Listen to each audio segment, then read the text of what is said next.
Parlons de la relation entre l'hydrogène et la propulsion des véhicules électriques. En fait, on prétend que Elon Musk n'est pas un fan des véhicules fonctionnant à l'hydrogène. Il est rare qu'un acteur de l'industrie automobile soit d'accord avec Elon sur un sujet, mais il est allé jusqu'à les qualifier d'incroyablement ignorants, car il n'y a pas beaucoup de véhicules à hydrogène sur le marché. Je crois même qu'il n'y a qu'un ou deux modèles qui ont été émis jusqu'à présent. Cependant, nous sommes également conscients que les véhicules à batterie présentent des inconvénients importants. Et nous sommes aussi au courant que les problèmes auxquels nous sommes actuellement confrontés ne font que de s'aggraver. En réalité, il s'agit des métaux tels que le nickel, le cobalt, l'aluminium, le manganèse et le lithium qui sont nécessaires à la fabrication de batteries lithium-ion.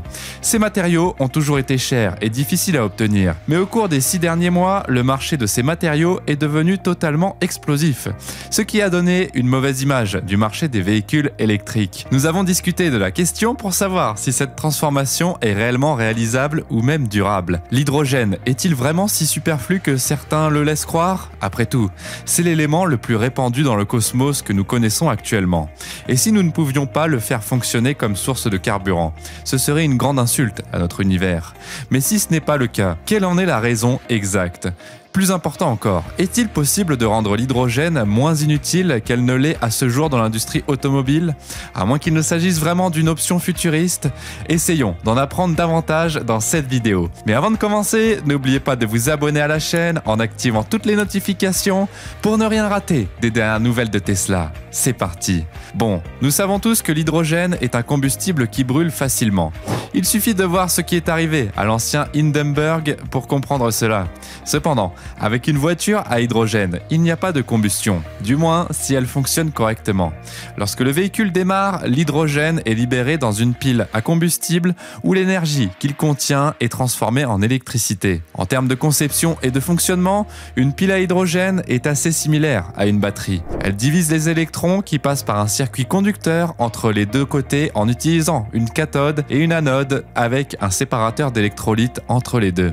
Par conséquent, l'hydrogène gazeux entre dans la pile par l'anode ou le côté négatif où elle entre en contact avec un séparateur catalytique en platine. Les molécules d'hydrogène ou H2 ont alors tendance à se diviser et à libérer leurs deux électrons lorsqu'elles touchent la platine. Les ions d'hydrogène résiduels sont maintenant attirés par le séparateur d'électrolytes et dans la cathode ou le côté positif de la cellule, tandis que les électrons libres vont dans le conducteur et à travers le circuit électrique qui alimente la voiture.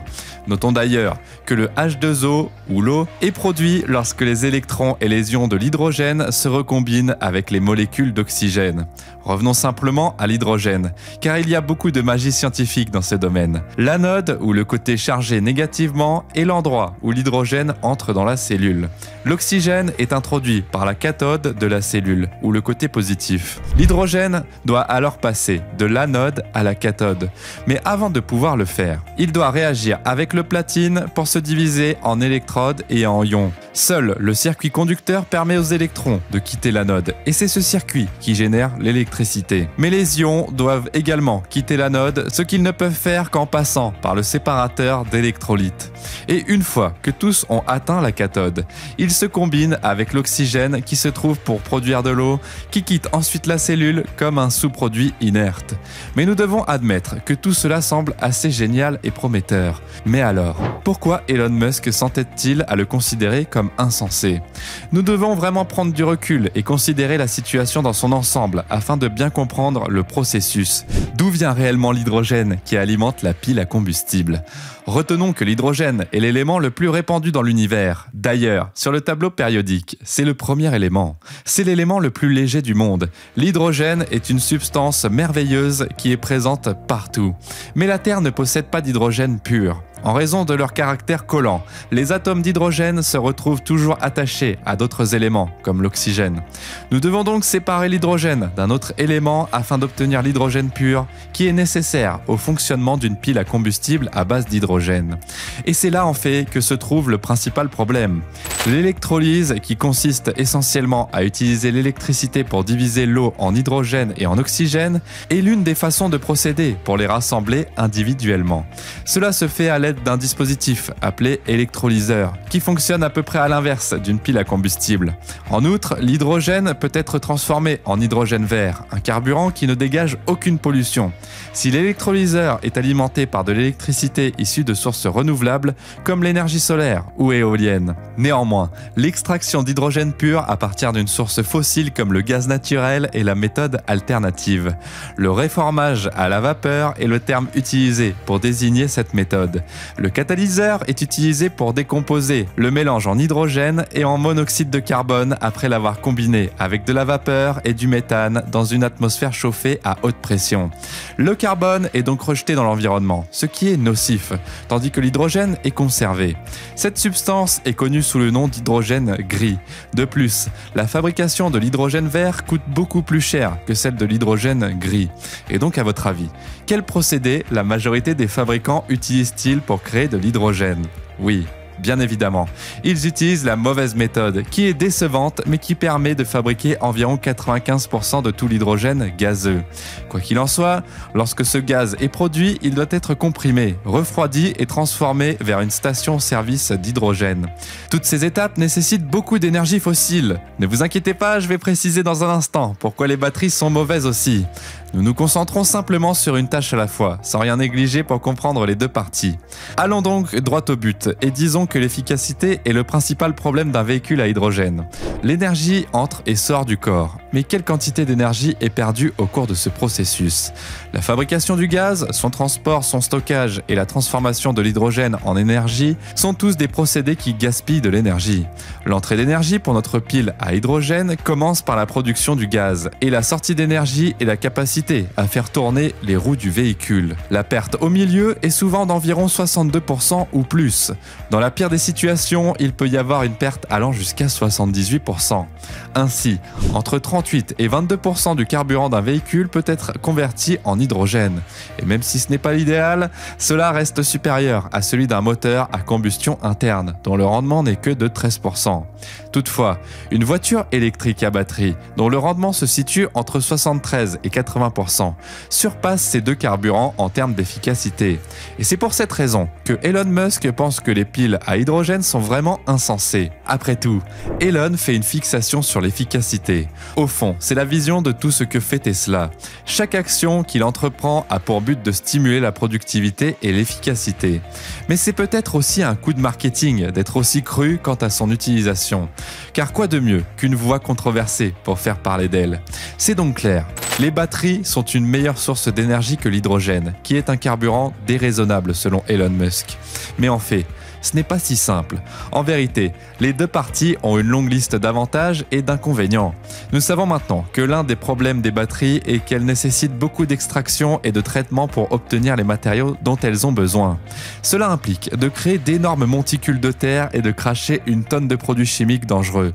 C'est comme si l'on donnait un coup de poing à l'environnement avant de le frapper quand il est à terre. En plus de cela, le secteur manufacturier est un autre facteur à prendre en compte. Il utilise une tonne d'énergie et produit en même temps une tonne de déchets dangereux. Le résultat final est de ce fait une cellule de batterie lithium-ion qui ne fonctionnera que pendant une courte période avant de se dégrader de plus en plus jusqu'à ce que nous la jetions et achetions une nouvelle cellule. Du moins, dans le pire des cas. Mais malheureusement, c'est aussi une grande partie vrai à l'heure actuelle. Toutefois, les choses peuvent s'améliorer et vont très probablement s'améliorer. Du moins, de moins en moins dépendantes des métaux rares, les batteries chimiques comme les LFP, lithium iron phosphate, sont en cours de développement. Les ingénieurs cherchent à mettre en place un cycle plus fermé et à recycler les cellules de batterie à grande échelle. Nous utilisons davantage d'énergie verte et renouvelable pour alimenter nos secteurs industriels et d'extraction des ressources. Les batteries ne sont pas fantastiques, mais elles peuvent s'améliorer et sont en train de le faire. Et elles ont encore beaucoup de progrès à faire. Cependant, il y a aussi des hauts et des bas du côté de l'hydrogène. Nous savons maintenant qu'il est possible de produire de l'hydrogène vert en combinant l'électrolyse et les énergies renouvelables, ce qui est fantastique. Mais en termes d'effet sur l'environnement, les électrolyseurs et les piles à combustible ne sont pas vraiment avantageux. Il y a environ 5 minutes, nous avons parlé du catalyseur en platine situé au centre de la pile à combustible. Oui, il semble que vous ayez besoin de ce gadget pour produire de l'hydrogène gazeux et le transformer en énergie. d'énergie. Le système a encore besoin de métaux rares et de métaux du groupe du platine pour fonctionner. Par conséquent, l'exploitation minière et l'extraction des ressources continueront d'exister. Pourtant, l'écosystème est piétiné. L'hydrogène vert, cependant, n'est pas un cas désespéré. À l'instar des batteries, les gens savent qu'il est possible d'améliorer les choses et travaillent dur pour remédier à la situation. Il y aura bientôt des électrolyseurs d'hydrogène plus efficaces. D'ailleurs, de plus en plus de parcs éoliens et solaires sont construits pour les alimenter en électricité. Et finalement, ce sera la façon la plus abordable de produire de l'hydrogène, et donc la plus appréciée aussi. Laquelle est supérieure donc, en supposant que les batteries et l'hydrogène ne sont pas complètement inutiles? En fait, nous ne sommes pas obligés de choisir l'une ou l'autre. Nous pouvons utiliser les avantages de chaque technologie séparément. Mais les batteries sont sans aucun doute la meilleure solution pour les automobiles personnelles produites commercialement. Nous avons besoin à l'heure actuelle de voitures électriques suffisamment performantes pour un usage quotidien. C'est possible parce que l'électricité du réseau est bon marché et facile à obtenir. Oui, un véhicule à hydrogène peut être rechargé en 5 minutes environ, contre les 45 minutes à 1 heure qu'il faut actuellement pour recharger complètement un véhicule électrique à batterie.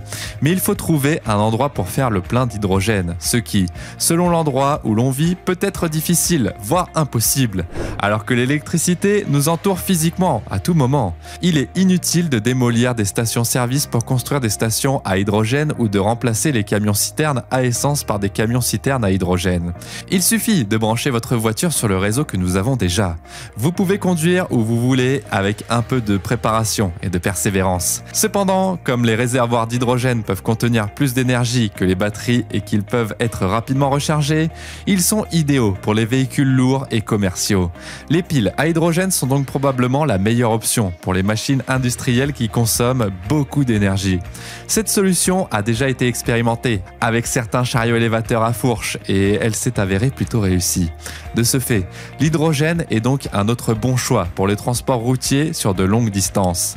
Là encore, l'autonomie plus grande et les temps de recharge plus rapides font que la différence entre une semi-remorque électrique et une semi-remorque à moteur diesel est presque inexistante. Par conséquent, vous vous demandez peut-être pourquoi Tesla produit un camion alimenté par batterie. Encore une fois, pour des raisons d'efficacité commerciale. Déjà, Tesla produit des batteries. Les piles à hydrogène ne sont pas produites par Tesla.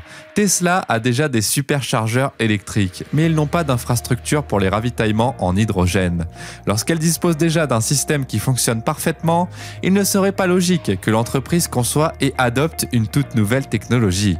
Par ailleurs, le semi-Tesla sera alimenté par les mêmes moteurs que le reste de la gamme Tesla. L'efficacité et la capacité de mettre à l'échelle la même architecture électrique, les mêmes moteurs et les mêmes cellules de batterie tout en l'utilisant davantage. Même si un semi-remorque fonctionnant à l'hydrogène ne pourra pas aller aussi loin que le semi-Tesla, cela ne signifie pas qu'il est sans valeur. Il est seulement plus limité, ce qui n'est pas la fin du monde. C'est tout à fait convenable. Alors, avons-nous réussi à répondre à la question initiale que nous avions à l'esprit? Je n'en suis pas sûr, mais je pense que l'accent est mis sur les leçons que nous avons tirées en cours de route. Que pensez-vous de l'énergie hydrogène maintenant que vous avez regardé la vidéo dans son intégralité? Êtes-vous d'accord avec l'affirmation d'Elon Musk selon laquelle elle est insensée? Ou pensez-vous qu'elle pourrait un jour être utile? Merci d'avoir regardé cette vidéo et n'oubliez pas de vous abonner en activant toutes les notifications pour ne rien rater des dernières actualités de Tesla.